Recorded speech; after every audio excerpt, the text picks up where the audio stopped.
Վարչապետը հարգանքի տուրք է մատուցել 1999 թվականի հոկտեմբերի 27-ի ոճրագործության զոհերի հիշատակին Նիկոլ Փաշինյանը, նախագահ Վահագն Խաչատուրյանը, օրենսդիր և գործադիր մարմինների ներկայացուցիչները ծաղիկներ են խոնարհել Ազգային ժողովի բակում գտնվող հոկտեմբերի 27-ի զոհերի հուշակոթողի մոտ։ 26 տարի առաջ այսօրը հոկտեմբերի 27-ը դարձավ հայոց նորագույն պատմության ամենասև էջերից մեկը։ 1999 թվականի այսօրն Ազգային ժողով կառավարություն հարց ու պատասխանն ընդհատվեց կրակահերթերով, երկրի բարձրագույն օրենսդիր մարմին ներխուժած մի խումբ հանցագործներ գնդակահարեցին բարձրաստիճան պետական այրերի։ Ահաբեկչությանը զոհ գնացին վարչապետ Վազգեն Սարգսյանը, Ազգային ժողովի նախագահ Կարեն Դեմիրճյանը, փոխնախագահներ Յուրի Բախշյանն ու Ռուբեն Միրոյանը, պատգամավորներ Արմենակ Արմենակյանը, Միքայել Քոթանյանը, Հենրիկ Աբրահամյանը և օպերատիվ կառավարման նախարար Լեոնարդ Պետրոսյանը։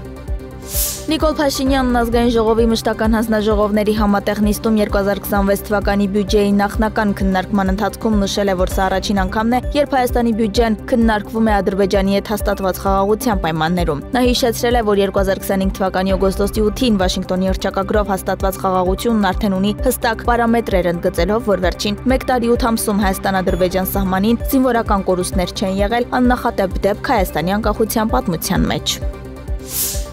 Քննչական կոմիտեն հայտնում է, որ ՀՆ 2024-ից 25 թվականներին ապօրինի ձեռք է բերել և իրացման նպատակով պահեստավորել է շուրջ 6.5 կիլոգրամ մարիխուանա տեսակի թմրամիջոց։ Նրան մեղադրում են նաև թմրամիջոցների վաճառքից ստացված ավելի քան 14 միլիոն դրամի փողերի լվացման մեջ։ ՀՆ-ն օգտագործել է բանկային հաշիվներ և էլեկտրոնային դրամապանակ հանցավոր ծագում ունեցող գումարների շրջանառությունը թաքցնելու համար։ Նրա նկատմամբ հարուցվել է քրեական հետապնդում։ Գործը մեղադրական եզրակացությամբ ուղարկվել է դատախազին դատարան փոխանցելու համար։